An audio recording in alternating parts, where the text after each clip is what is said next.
Welcome, everyone, to another episode of Women in the Military podcast. I'm really excited to have Theresa here. She has been a guest on the podcast, and you know what? I didn't look up what number, so I'm gonna have to put that in the comments because you'd think I would have done that, but I also didn't create the link for this, so I'm running by the seat of my pants, and at least I have my notes ready to go so that we can do this interview. But I'm so excited to have you back, and we're going to be talking about your transition out of the military that's upcoming. So, welcome to the show. Thank you, Amanda. And I understand when you take a break from podcasting, it's like riding a bike. You've got to start to get back into the rhythm again. And I completely know where you're coming from as a podcaster myself. So it's such an honor to be on your podcast. And thank you so much for having me. Yeah, I'm really excited. Yeah, when I was working on it earlier this week, and I was like, how do I log into my blog? Like, what's the web? It's like, man, I haven't done this. I really took a break. So I did freelance writing, but I didn't do anything for my blog, and it was really nice. So I'm excited to be back in, sharing stories and recording episodes. So, and the reason I was telling you a little bit before we hit record that I wanted to ask you to come on to talk about transition is because you've been sharing about your transition on LinkedIn, sharing emotionally, mentally, all the challenges that you've been feeling and some of the concerns. And so I thought it would be a great conversation for me to ask you questions about what you're experiencing, and then as a veteran to share a little bit of my story and give you a little bit of advice from my experience so that I could pass it on to you. So I guess my first question is, why are you deciding to leave the military? Okay. So I've been in for 29 years. And at this stage, I had to make a decision if I was going to compete for '06 or not. And I had already decided mentally about 3 or 4 years ago that I thought that the end was going to come soon. I couldn't see myself making '06. And then if you make '06, you've got to do another 3 years as an '06 to really get paid for it, to make it and to work in that pay grade and do something meaningful and really ease into that position. So at 29 years is what is I'm at now. I felt like I had given all that I could. And I also felt as though there wasn't anything else in public affairs that I hadn't done. So I didn't see anything in front of me that I really wanted to take on anymore. I knew how to run a team. I knew how to produce products in different mediums, do a communications plan. I had done the things in my craft in the military that I could do. And I felt like there was something else needed that I wanted to tackle, and that became podcasting. So that was why I decided to retire. That's so exciting. And you said 29 years. That's a long time. Probably your whole adult life. Have you had a job outside of being in the military? Like, no. No, So this I is a big transition. What absolutely. does it mean to you to leave the military after 29 years? I know you haven't left yet, so I'm sure there'll be a whole new emotions when Mhm. after the retirement ceremony and all that stuff. But right now, what do you think?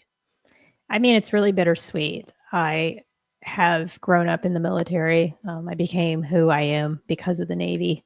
And having started off enlisted with zero direction, didn't even know what I wanted to be when I grew up, to having an enlisted career of ups and downs, having two different designators in the officer community, and then to land on something that I enjoy so much, which is storytelling, was truly a blessing.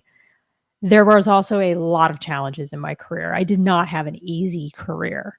And so for me to have stuck around this long is somewhat of an anomaly. I have so many friends who have struggled through the military justice process and have had issues that are similar to my own, but I've always really decided what battles are worth fighting, which ones are worth walking away from. And I think that's led to my survival because it hasn't always been easy. I love serving. I love the people I've met.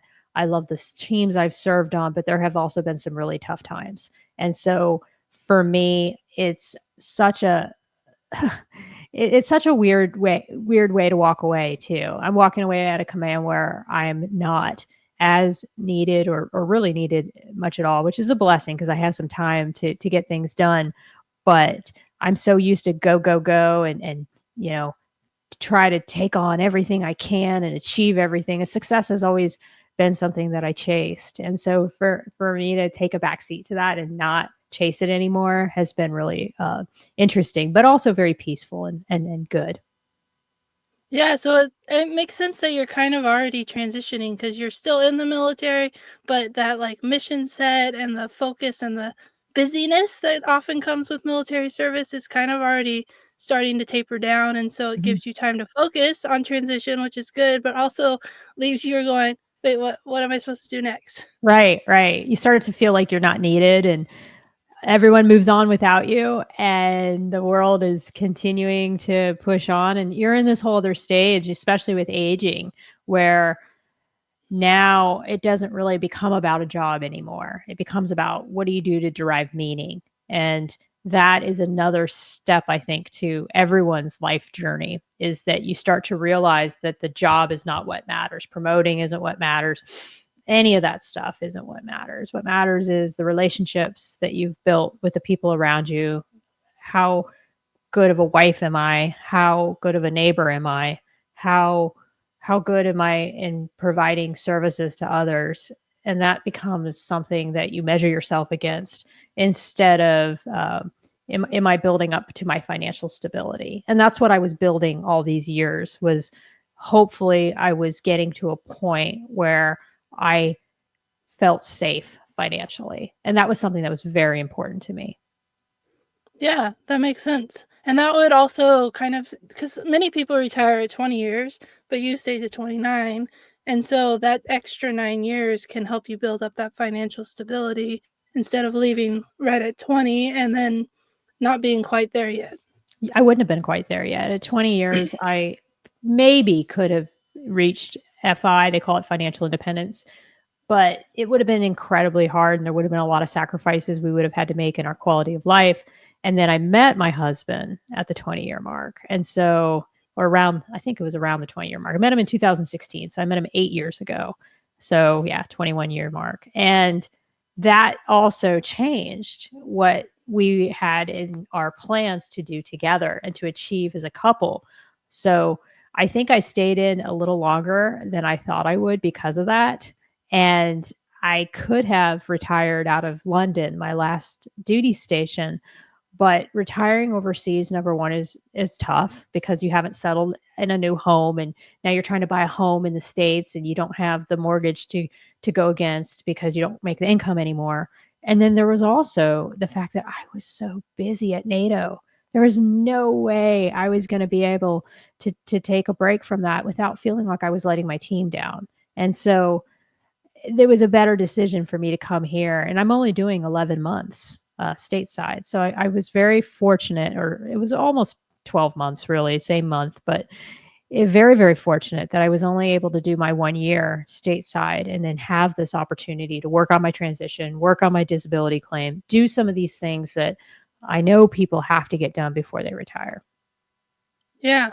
I mean, there's so much to do before you retire, and adding that you're overseas makes it hard, adding that you're in a really busy job, that makes it hard, and then yeah, and especially if your plan like, you're planning to find something that you're passionate about, Hmm. which doesn't always relate to, like, a giant mortgage or a giant paycheck, which is what you would need to get the mortgage, and so No. that makes a lot of sense that you would wanna, like, be able to have that house, have Yes. that stability, and then be able to transition.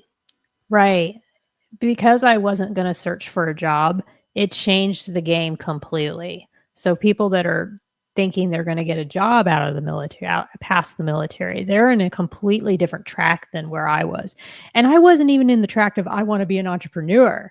That's what's so interesting for me is like I mean, I'm looking at possibly writing a book, and I've been talking to book coaches and other things, but everything that I'm taking on, I'm not taking on with the intent of turning a profit.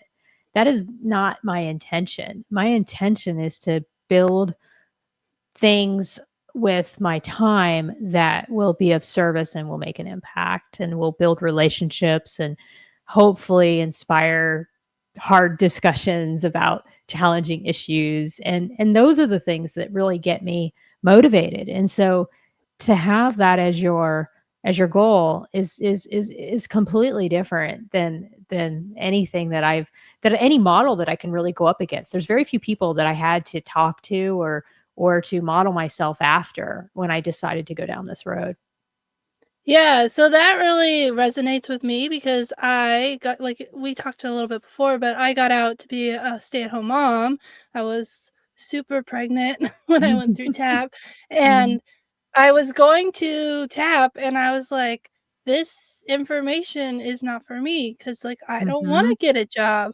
I Right. don't like, I'm gonna stay at home," and my husband, is still in the military and supports our family, and we had to make adjustments financially, obviously, when I stopped working, but we prepared for that. We saved a Sure. lot of money. We made it so that we could do it, and then when I left the military, I felt I did it wrong because I was like, "I didn't get a job," and that's what everyone told me, Everyone and so, does. like Everyone tells you to get a yeah. job. Yeah. Yeah, and so, it took me a long time to realize that the reason they tell you to get a job is because they're trying to fill that, like, purpose mission space with, Mhm. a new job, and they never really talked about, like, the emotions and, like, why you need to find that, and so I really relate to, like, feeling like I'm not following the traditional path, so I'm not doing it right. I'm not saying that's what you're saying, but that's how I felt, like, Oh, I I'm do feel not that doing. way. Okay. I feel the Yeah. exact way, like, there's this pressure, like, people are like, "Oh my god, you're only 48. Like, you know, you're too young to retire." And I'm like, "Why?" Like, if I am able to live off my investments and live off my pension, why can't I decide to podcast and not worry about monetizing? Or why can't I volunteer for a local political advocacy group or work with animals or go do a drum circle or go, you know, go play pickleball? I mean, why can't I go do those things or join a gym and go to workout classes every day? I I just don't know why we put um these paths on people, because everybody has their own path of what is right for them. And gosh, I know that because we don't have kids, we're in a different position. And I know because I saved early in life, I'm in a different position. So I understand that not everyone's going to have the same path. But yeah, you're right, Amanda. People do tend to think like it's the same conversation I used to have when I was younger. I don't get it anymore because I think I've aged out of it. When people would say, "Well, why don't you have kids?" And I'm like, "'Cause I can't even I'm not emotionally stable enough to even have a partner right now, let alone a kid." But I mean, it's the same thing with post-military and not having a job, and people do the same thing to my husband. They constantly are like, "Well, what do you do?" And my husband just doesn't care what people think. So he'll say things like "not a darn thing" and stuff like that just to be funny. And it's like, "No, babe, we just have a different, I guess, outlook on where we see our lives. And if we need to go back to work and if our finances are such that we need to do it, we will. And if something were to come along that was a contract work or something like that where I was wanted for a particular service, I just certainly would consider it.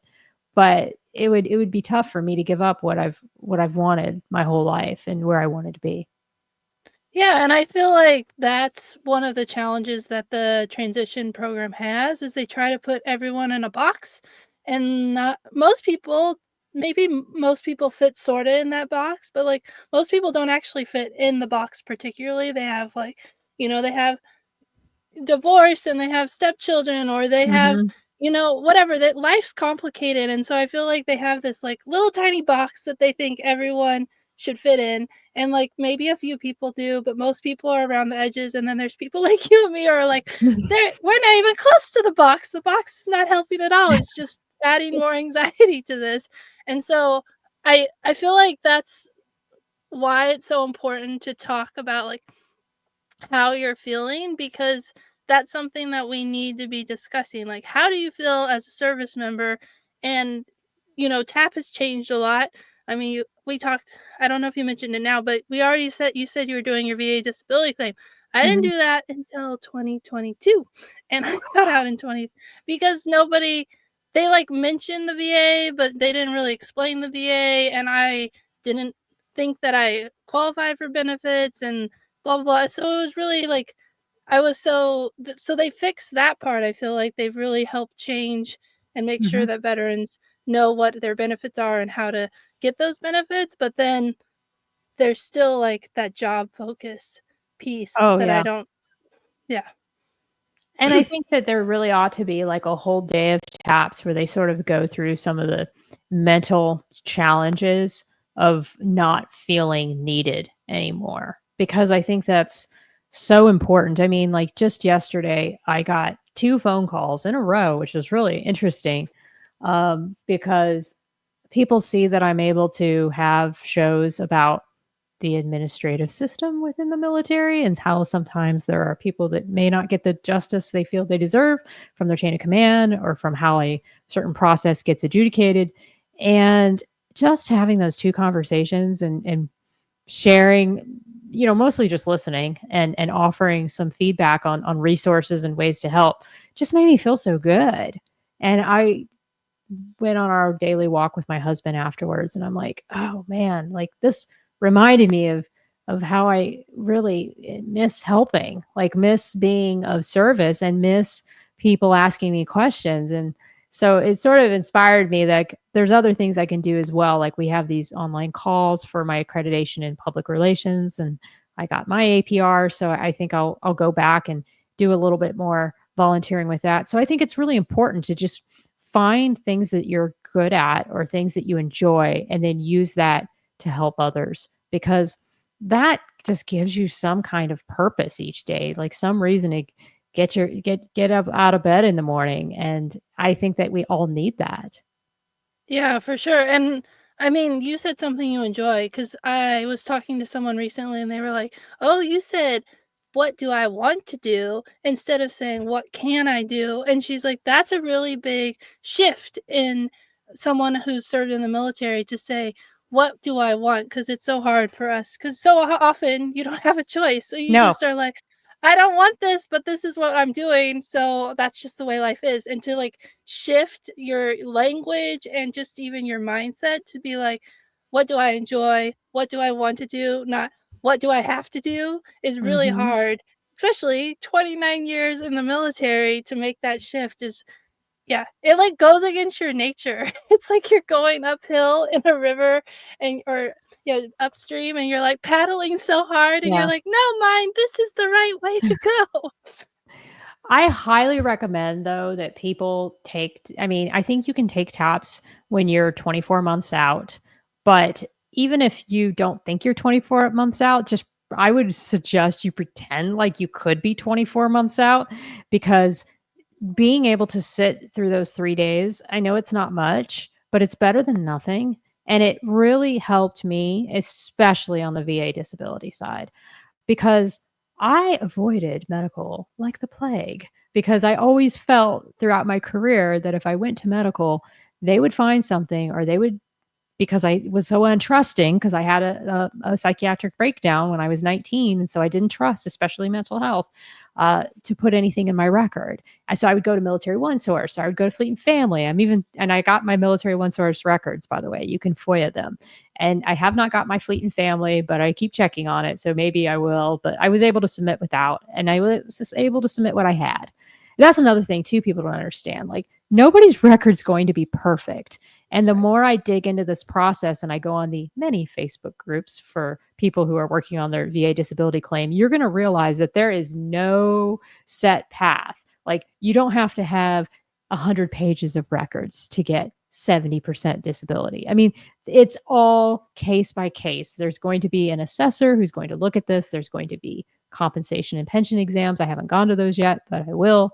And I think you just have to go through the process and be as honest as you can be, and hope for the best. And if you don't think that the rating is what you deserve, there's an appeals process, and you go through the appeals process. So that's where I am, and so I'm really grateful that when I was in London, and it was the first month I got there, I want to say, or first couple months, I went to TAPS, and it was funny because that same TAPS, they extended it for me, which was wonderful. So when I came here and retired 11 months later, or this September, they allowed me to just extend that time that I had took TAPS, so I didn't have to retake it because I already knew everything from the class.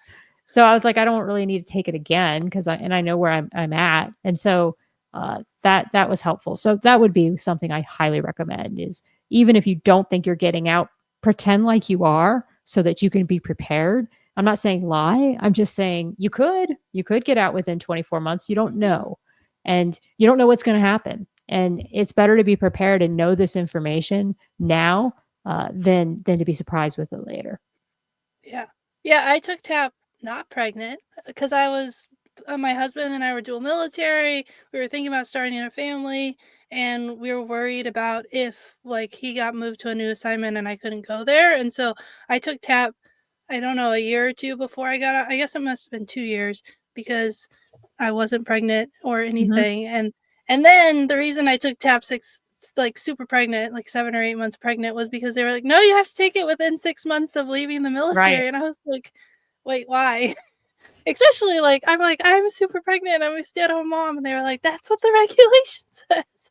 And Yeah, I so was lucky they let me extend it. I mean, they saw yeah, that I had completed it 2 years ago, and they I mean, I still had to sit down for, like, a counseling session and go over everything with the TAPS program coordinator, but I also had the skill bridge already lined up, and they knew, I mean, I already knew what my plan was gonna be, and so I think that made it a little bit easier, but yeah, every command's different. I don't know yeah. if everybody will let you do that. Yeah, and that was also, 2013. It was a long time ago, and so I'm sure things have changed, but it was just kind of funny because I was like, "I already took it." They were like, "You have to take it again," and I was like, "I don't really want to." It was the That's same instructor, same everything. So that's crazy, Amanda, that from 2013 to 2022, you didn't have a VA claim in. That's such a shame. My gosh. yeah. Well, so it's funny because you were talking I could hear, like, the little bit of anxiety, maybe I recognized it 'cause but I was like, I don't really know if they're gonna say yes or no," and, like, for Mhm. some reason, that prevents people from submitting a claim, which is, It like, does. the dumbest reason ever to I not know. submit a claim, like, yeah, I started looking into it, I think in 2018 was when I started going to Women Veterans Conference and started learning, and I got frozen somewhere along the line, and I just stopped, and it was the only reason that I did my claim is because of Jon Stewart and all the people who are on Capitol Hill when PACT Act was passed, and I was like, "They're, like, sleeping on the Capitol, they're yelling at people, and I have to file my claim, like, they fought for me, and I would've Mhm. actually gone there, but I was in the middle of PCSing across the country, but I was like, "They're there," and, like, Jon Stewart, he didn't even serve in the military, I and he, know. like, super advocated, and I was like, "I have to do this," like, I'm so afraid, I don't know how it's gonna work out, and I'm, like, so grateful that I did, but it was like that was the only reason that I did it, and that was, like, the push that I was like, "I don't care if they say yes or no. These people are fighting for me. I have to do my claim." So, Right. I mean, and the thing is, the way I looked at it is like they can say no. They can say yeah, no. I mean, why wouldn't you give yourself that opportunity if there were things and injuries and things that happened to you while you were in service? Then this is a especially as a retiree, I've got TRICARE, but I pay for TRICARE. Even I think my understanding, and again, somebody could probably correct me. I'm still learning, but my understanding is if I go to an MTF, which I am near an MTF, I'm near Keesler, all my prescriptions and my visit is free, but I'm still paying a premium. And if I don't like the care there, I have to pay to go off base. Like I can pay for a copay, and if I don't like the prescriptions there, I can pay to go off base. But if I have injuries that I sustained in service and I want to be treated alternatively through the VA and see what services they have, whether that be community care or through the VA, why wouldn't I afford myself the opportunity to see what care is available in another arena? They are offering that care to us for what we did, for the sacrifices of never knowing where we're moving next, or never knowing what hours we're working, or when we work, or how we work. And I think that it's not that it's tough though. I mean, you're hearing it in my voice too. It's hard because it's like I don't want to be that veterans that's like, oh my god, I'm entitled. I'm an entitled veteran. But at the same time, I think that if this is a benefit that they are offering to military service members who have sustained injuries while in the line of duty, then it is incumbent upon us to file for those benefits. Yeah, and if you do even more research on like why VA benefits are so great in America, you can go back to World War One veterans and how they were treated when they came home and how they advocated to get care for their injuries, and that's like a little legacy. I'm like trying to remember. There's a really great movie. I'll have to send you the title Mm, afterwards.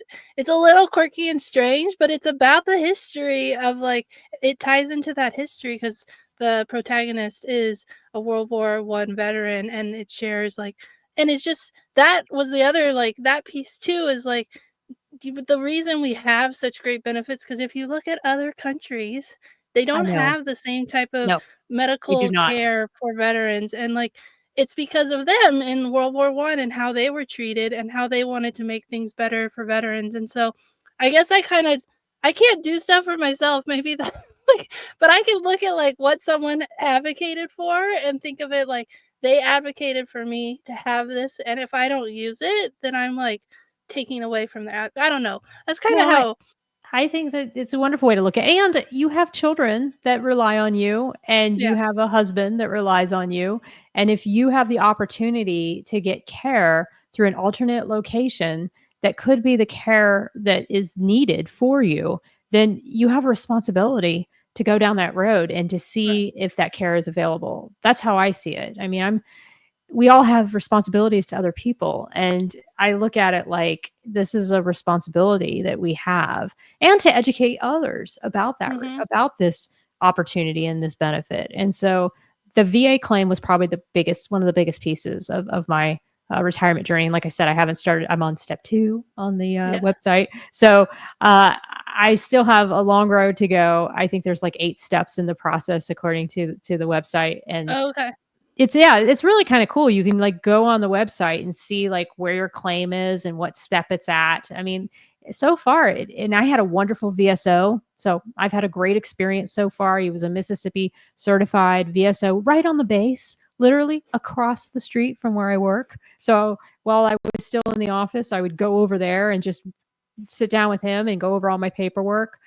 Again, I was able to FOIA my military one source because, of course, I was never wanting to see mental health for anything. So I would go through one Right. source, which, of course, one source you couldn't say you had a diagnosis, you couldn't say this. It was very kind of very structured and different type of therapy, but it was something that I would do off and on throughout my career. So I was able to utilize those benefits. And so, very thankful. I mean, a lot of times you might hear me criticizing the military, but this is not an area where I have much criticism at this point because everything has been pretty great and worked out. And I was able to submit a BDD claim, benefits delivery at discharge, which you can do up to, I think it's up to 180 days to 90 days before you get out, and that enables you to have your discharge your disability rating the day you retire. And so that to me also was of benefit to just have it done and have the claim filed once I got all the paperwork together.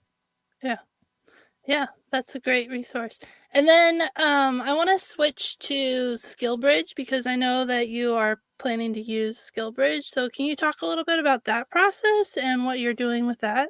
Sure. So I've learned so much, Amanda. Like I feel like in like the last like 6 months, I've had kind of like this deep dive. I mean, I felt like this whole time I was doing this podcast that I was talking to all these people about things, and I thought I was knowledgeable about stuff, but I've still been hit with things. Like for an example, if you're in the Navy and you use this program called INSIPS, which we all do, and you need to have all your honors and your awards on your DD 214, you have to have made sure that everything was recorded in INSIPs, not in your service record. And to get it on NSIPs, there's this process that I'm still working through right now where I had to dig through like every single ribbon, every single campaign award, every single person. I mean, my personal awards, thankfully, were stored in NDOS, which was another database that, of course, doesn't talk to NSIPs. But I'm still trying to figure out, like, is everything going to be properly inputted on my DD214? Because I had no idea that that process was the way it is. So that was interesting. The skill bridge was another one. I did not understand that there were 3 different tiers to skill bridge. So I am an 05. I am in the most senior tier of skill bridge. And so that means that I can only use skill bridge for 90 days for 3 months. Now, I think it goes all the way out to maybe 6 to 8 months. I'm not sure. You'd have to check the I skill think bridge it's in 6. 6 months. Okay. And some people can do 4 months. That's probably like the tier 2. And then tier 1 might be, I might be tier 3. Tier 1 is the people that are the most junior. And it makes sense because if you're more senior, you're maybe in a position of more responsibilities, more you have more people who you're in charge of, and so they want to make sure that they're getting as much time as they can as you're leaving. And really, Skillbridge is a benefit. I mean, they don't have to do this. It's crazy that they do, and I mean, I'm knock on something, but I wouldn't be surprised if at some point it went away because it's wonderful for corporations. It's wonderful for industry. It's wonderful for the nonprofit world. I don't think it's so wonderful for the military. I mean, they're losing out on on people and manning, and they're dealing with gaps so that people have this opportunity. But you can go work for a nonprofit, you can work for a corporation as long as they're registered in the SkillBridge portal. And the way I found my SkillBridge was I originally was going to do one for a friend's nonprofit, but she hadn't done any of her paperwork and it was taking a lot of time because she didn't have a Secretary of State letter, all these things. And I wasn't sure I wanted to do something remotely. So there's a lot of reasons. And she has somewhat of a controversial nonprofit, and I'm trying to not be so controversial my last few months before I retire because I do not really want to get in any trouble with my chain of command. So I looked on the portal and I literally was scrolling over like what is available in Mississippi. And I came across a dog trainer, and the dog trainer was just looking for assistant dog trainers. And so I thought, well, I know how to do social media. Maybe he wants social media. I hadn't even been on his website, nothing. So I just cold emailed him. I looked up his company name and I sent him an email, and he said, "Absolutely. I was going to hire a film crew. What can you do?" And I said, "Well, I can put together social media posts for you, and I mean, I can film reels. I can do stand-ups for you where you do demonstrations and other things." And so we met, and he added a job description to the SkillBridge portal for a social media manager. And that's what I'm doing. I'm just going to do social media. I'm sure it'll be very more intuitive once I get to it and it'll unfold how it needs to unfold. But I'm super excited. I'm having him on as a guest on the podcast late May. So by the time this airs, that show will probably be posted online. But oh, yeah, what an amazing opportunity to be able to do that. Yeah. I mean, it is. It's such an amazing program. And I thought I knew a lot about SkillBridge, but I didn't know about the different tiers. So I'm like, wow, that's Yeah. interesting. I didn't even know that existed. Yep. So, yeah, if you Google it and do research about it, it doesn't talk about that. So that's a really interesting tidbit that really changes people's, what they can and can't do Hmm. because, yeah, Oh, yeah. that's really And crazy. you can't take your terminal, or this is all Navy. So everybody needs to check for their own respective services. But you are not allowed to take you get this thing called house hunting and job, job hunting. And I think Hmm. each one of them are 10 days. So a total of Yeah. 20 days of free leave. And then you also have your terminal, and you have the option to sell back your terminal if you want, if you don't want to take it, but you only get your base pay. You won't get your housing allowance. You'll get whatever your base pay is divided by 30. So I had some options in front of me because your skill bridge has to be the last thing that you do. It can't be before. I mean, you can't just go skill bridge and then all your terminal leave. So I had to burn leave. So that's what I'm doing now. This month and next month, I'm just burning my leave down because I couldn't take terminal. And so really I was very grateful that I was able to take a couple months off to prepare for my retirement, to burn the sleeve down, and then start my skill bridge. So again, if I didn't have a command that was light on PA duties, I couldn't do this. And so Right. that's another thing. Not everyone gets approved for skill bridge. Not everybody has this opportunity. So I realize how blessed I am and how thankful I am to my chain of command for allowing me this opportunity and to take advantage of this benefit. Yes. I know that the terminal and all that stuff you were describing, that's for all the branches, Mm-hmm. because I know that's like some of the problems people run into is that they have too much leave and you don't want to sell it back. I mean, you definitely don't want to sell it back without BAH and LA. I can tell you Mm-hmm. that much. Oh yeah. I mean, if you don't want to take the leave and you have a set time of when you're going to get out regardless, I guess it makes sense because you'll get some extra money for it. But if you want to just take it so that you can get the housing allowance at the same time, then you're better Right. off burning it or you're better off taking it as terminal. And then when you know you can't take it as terminal, well, then you're in a position where if you don't want to lose it or don't want to sell it, then you have to burn it. Right. So these are all things, considerations that one has to take. But if your last command is a job where you are one of one and you don't have a replacement, and the replacement isn't coming in to take your job and you're mission essential, you're not going to have the opportunity to do this. So it's not this like program that everybody can do. So I do consider myself very blessed and fortunate that I was able to take advantage of it. Yeah. Are there any other resources that you're using as you start your way through transition? Um, Not that I can think of off.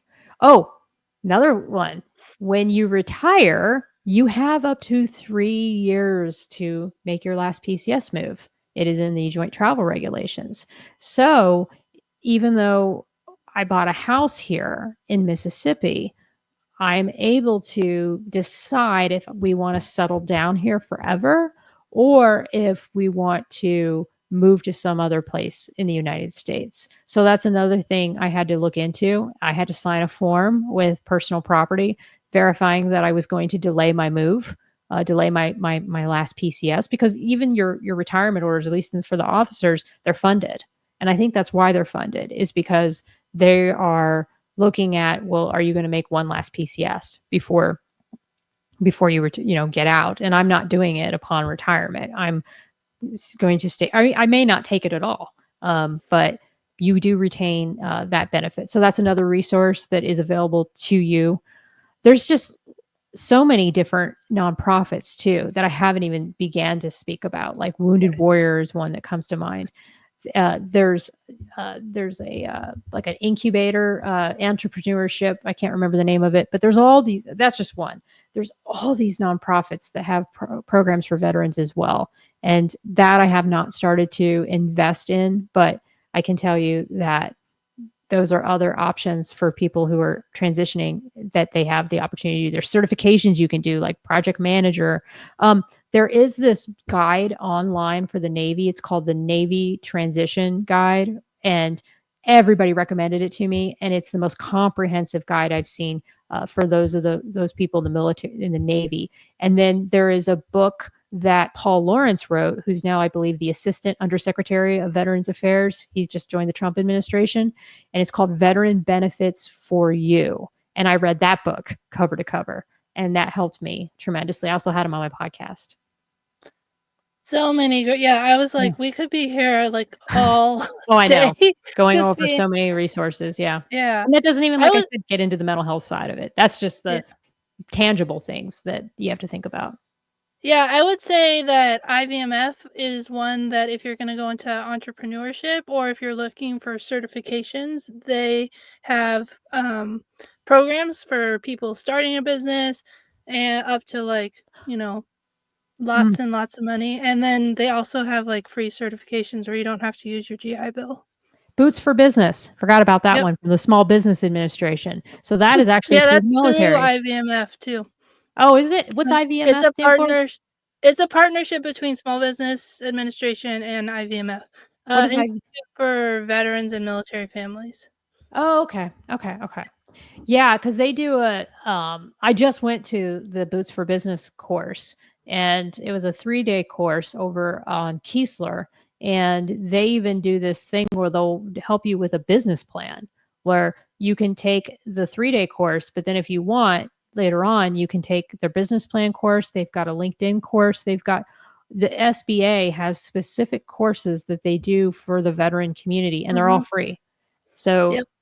why wouldn't you take it if you're going to start a business and you've never, I mean, I learned a lot between like a sole proprietor, an LLC, all these different, C corporation, S corporation. A lot of those things I didn't understand, franchising.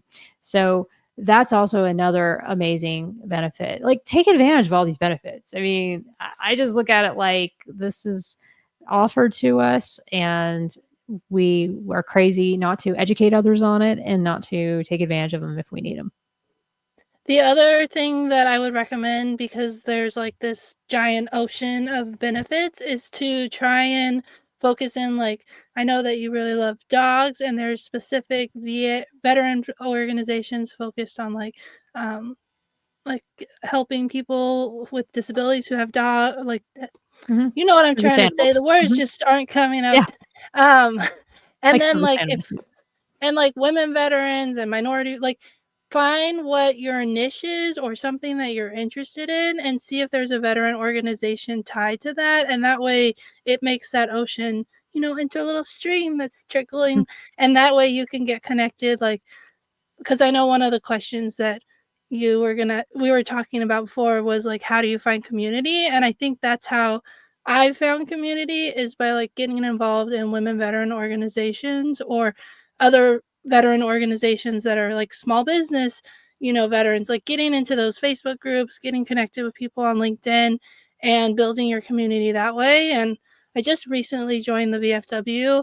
I haven't been to a meeting yet, but I'm slowly dipping my toe in that arena as well, Good. and for a long time, I was like, That's not for me," but Yeah, no, but I I'm want to. happy for you. Yeah, That's great. I think it's amazing. I am a lifetime member of the VFW, and I have not yet gone to our local VFW. It is on my agenda. I started to try to do some of these things this week, but we have my mother-in-law's in town, and I told my husband, I'm like, I just can't start anything until I'm kind of, and then plus I got the internship starting in yep, June, so I'm sort of kind of slow rolling how much I get involved with things. I did join America's First Vets, which is a political advocacy group that is dedicated to putting veterans in office, because I am okay, interested in politics. I don't believe I'm interested in running for office, but I am interested in the political process.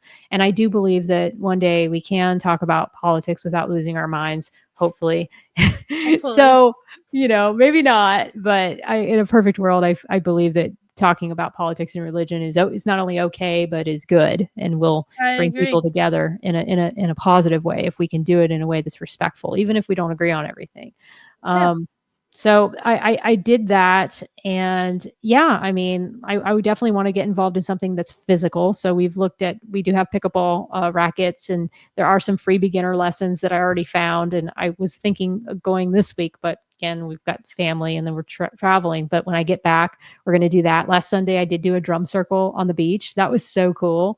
I already want to buy a drum. I mean, it's just fun. And, yeah, a great way to just meet people and be in a nice, peaceful setting for a couple hours or for an hour or so. So why not? So yeah, I'm just kind of discovering, like, I've never been in this position where I could just pick what I want to do and how often I do it. So it's still sort of an experience for me. yeah. I feel like it's really hard to get involved in your community. Like, there's a big shift of like when my husband is closer to retirement and we're planning on staying in the LA Mhm. area, and it's been a weird shift to be like, I'm not moving. Like, I can Mhm. actually put down roots. I Right. can join the VFW and not be like, "Oh, I'm only gonna be here for a year or 2 and then I'm moving." And I feel like that's kind of part of why it's been hard to get involved in, like, local veteran organizations. Because when you're in the military or a military spouse, like, you're always thinking, "Well, I'm only gonna be here for X amount of time and then I'm moving." So it's hard to, like, get really involved because that's not like your permanent place. So I feel like what you're doing, like getting involved in local events, going out and connecting with people who have similar interests, is the exact right thing to do. It just takes time. It just I know. takes time. You gotta be patient. We went to a couple churches already. We have a plan this Sunday to go to one of the same churches we've already visited. So we're starting to figure it out, and I just have to be patient with the process. I mean, it was so funny. Like even yesterday, there were some ladies outside, and my husband and Colleen, that's my husband's mom, they were like, "Go out there, introduce yourself, ask if you can walk with them," and I'm like, I'm not gonna just and my husband's like, "You should," and I'm like, and so it's hard. It's really It hard to is. put yourself out there. I mean, I want to, but I guess it's yeah, you get comfortable. And for the longest time, I would do the animal advocacy stuff. I would always find people that were doing like the puppy mill protests and other things like that. So I did reach out to it's now called Humane World, the Humane Society of the United States, and so they sent me back an email. So I'm gonna look at that. So I'm starting to like dip my toe into things. I'm thinking about writing a book. I have an outline, but that's it. So I have things that I want to do. I'm just gonna just kind of take it day by day. My husband's got all kinds of renovation projects, and so each day I'll probably be helping with that. We like to do our daily walk. I want to get my workout in each day. So, we'll just kind of take it day by day. Yeah. Do you have anything else that you wanted to talk about transition wise, or that you wanted to ask me? Um, I guess I would ask you, other than your husband and your kids, how did day to day, how did you stay like do you have friends that you keep in touch with each day or how or family members, other family members? Do you have group chats? Like how are you sort of like I mean, and now you've been doing it for so many years. How did you maintain that rhythm of having something outside of just the stuff that's immediate that will come to you just because of the way you live? I think I would say, like, I still really struggle with loneliness. We've lived here 2 years, and as an introvert, it's really easy for me to stay in my house all day and, like, not leave. So I actually, in the last month, I've been, like, trying to force myself to, like, text people, see if they're available. I'm in a mom's group, but we only meet twice a month, and then I don't really see anyone, and I'm like, I need to just reach out to people, but it's not easy. Like, it's so No. easy to be and it's easy to be like, everyone's so busy, so I can't bother them. And then I find out, like, I reached out and was like, I'm really lonely. And my friend's like, me too. I'm like, why are we not hanging out together? And so I feel like it takes like a concerted effort to like when we lived here before in LA, I was in a Bible study. We went walking on the beach every Friday. We had this mom's group, and like every day I had something to do. But now my kids are older, you'd think that people would be less busy, but for some reason, when your kids are in school, somehow there's more activities and, like, the school day just flies by and you have no time, and you don't have your kids, so you, like, aren't really trying to get to a park or trying to get out the door, and so it's been a hard transition to shift back to come back to LA where my life when I lived here with little kids was, like, Mhm. super full and super busy, and I had a great community, and now, even though some of those people are here, their lives have changed. They're really busy with, working or their kids are in school and they have like all these things they have to do. And so it's been a really hard transition. And I would say that I'm still working on that. Yeah, But it does, it takes like getting out there. Even it's hard to like text friends. So, like I random know. people on the street, that's like even harder.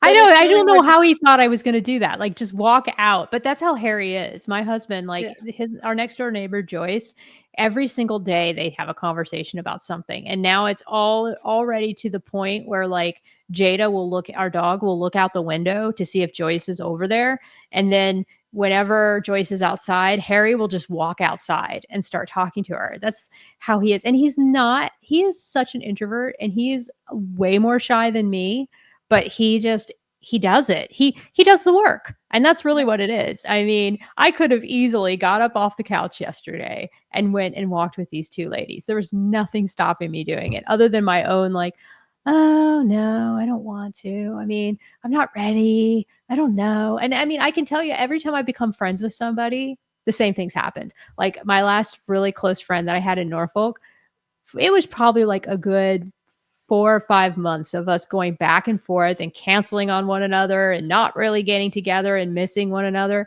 And then finally, when we connected, oh my God, we saw each other every week practically. We would do brunches like every week or every other week. And we just maintained that constant connection. But it took like so much near misses and time.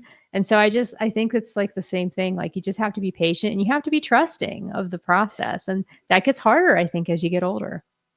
Yeah, for sure. I mean, some people, especially when you're moving into a community and people like already have their lives, they already have their friend group, and you're Mhm. like, I'm new here. Will you be my friend? It's yeah, it's been really it's not easy. I'm not gonna say like, oh, it's so easy. It is a transition and sometimes I still have challenges.